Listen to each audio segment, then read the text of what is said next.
Well, while I'm decompressing from Goblet of Fire and before I watch The King and I wanted to do another quick, hey, do you remember this awesome movie video? I don't know if y'all are aware of this, but Maverick from 1994 is fantastic. I feel like people my age think that they saw it a lot growing up because it was in pretty constant circulation on TV, but ask yourself, did you ever see it from start to finish?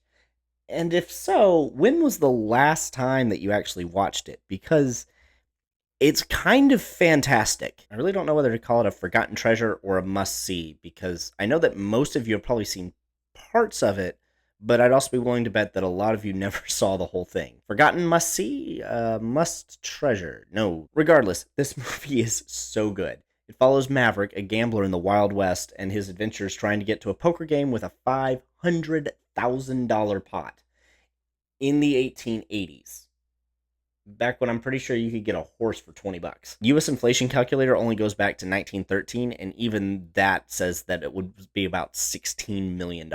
Although, I do actually suspect the movie is doing what I suggested way back in my Oklahoma review and actually writing the script with the inflation already calculated so the audience was hit by the amount in the same way that the characters would be.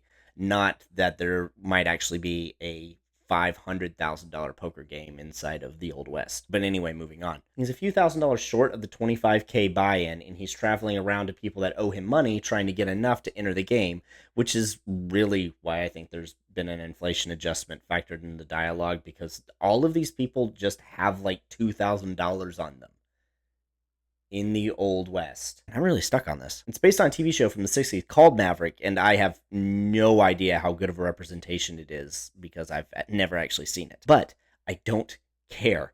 The movie is so good on its own that it doesn't matter. Mel Gibson is the lead, and ignoring his personal foibles, the man is strikingly handsome, effortlessly charismatic, and a absolute delight to watch on screen. And this was between Lethal Weapon 3 and Braveheart when he was at the absolute height of his powers, and it might be the most charming that he has ever been. James Garner plays an old lawman that constantly gets under Maverick's skin, and he plays this character because he was actually Maverick in the TV show. I don't know if that's what made him big, but it was definitely a contributing factor. Jodie Foster is an absolute delight to watch in this movie. She is funny, adorable, beautiful, sexy, charming. She lights up every moment that she is on the screen. Alfred Molina even makes an appearance as an intimidating bounty hunter, and he is exactly as good as you expect him to be in literally everything that he has ever done. That man is one of the most underrated actors of his generation. James Coburn actually shows up, and not really until like near the end, but he does such a great job with his character that he doesn't feel underdeveloped. You understand him from his first few moments on screen. The comedy in this movie is absolutely top notch, and every single actor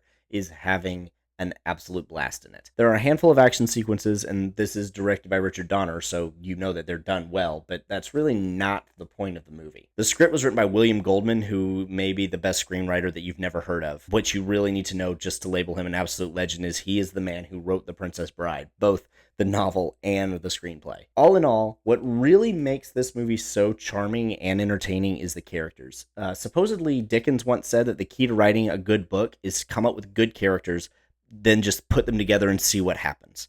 And every character in this movie, side, lead, or otherwise, is great. I've started to notice that something modern movies are really lacking is side characters. They used to be very entertaining, and an actor could have a breakout role in them. Every character in this movie is so developed and so funny and so memorable, whether you know their name or not. So if you've got kids who are 10 or older, pop some popcorn, turn down the lights, and give Maverick a rewatch. It'll be a really good night. Anyway, you'll see me next time if you subscribe. Bye.